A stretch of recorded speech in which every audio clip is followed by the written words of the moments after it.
बिस्मिल्लाहिर्रहमानिर्रहीम। मज़र नाज़रीन अस्सलामु अलैकुम। डॉक्टर तौकीर अपने यूट्यूब चैनल के साथ एक दफ़ा फिर हाज़िर है। आज आप लोगों को मैं मुग़लिज़ और क़ुव्वत बाह के लिए एक बेहतरीन लाजवाब चीज़ बताऊंगा।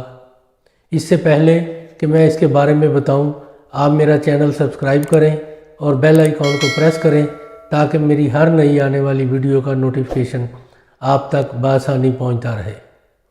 नाजरीन, मैंने पहली एक वीडियो में आप लोगों को प्याज के बारे में नुस्खा बताया था, यानी एक दरमियाने दर्जे साइज़ का प्याज ले लें और उसको दूध के अंदर एक दिन और एक रात पूरी उसको भिगो के रखें।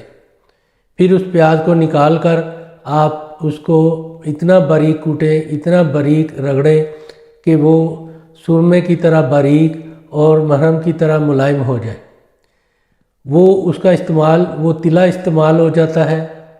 तिले के तौर पर वो इस्तेमाल करने से इतनी शहवत और इतनी ताकत आती है कि बूढ़ा भी और बेबस, जिसके नफस में जान नहीं है, उसमें जान आ जाती है।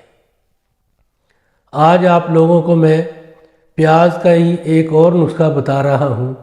आपने आधा किलो प्याज ले लेने हैं, उसके छिलके उतार कर उसको बारीक काट लेना है। बारीक काट के आपने उसको साया में खुश्क कर लेना है। जब वो साया में बिल्कुल खुश्क हो जाए तो उसका आपने बारीक सफ़ूफ तैयार कर लेना है। जब बारीक सफ़ूफ तैयार हो जाए तो उसका आप वज़न कर लें। उस वज़न के बराबर आपने सुरख शक्कर उसके अंदर मिक्स कर लेनी है। इस तरह मिक्स करनी है कि ये प्याज का सफ़ूफ और शक्कर यकजान हो जाए। नाजरीन, जब ये तैयार हो जाए तो इसको रोज़ाना आपने 1 चम्मच दूध के साथ इस्तेमाल करना है।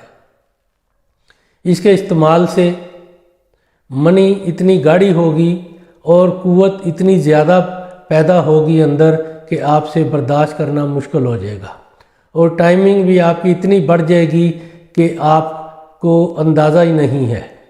ये बहुत ही लाजवाब चीज़ है। इसके अंदर ताकत भी है और टाइमिंग भी बढ़ाने की ऐसी चीज़ है कि आपको इसका अंदाज़ा नहीं है। इसको बनाएं और इस्तेमाल करें और अपनी राय मेरे कमेंट्स बॉक्स में ज़रूर दीजिएगा। इसको लाइक और शेयर भी कीजिएगा। अल्लाह ताला आपका हामी और नासिर हो। खुदा हाफिज़।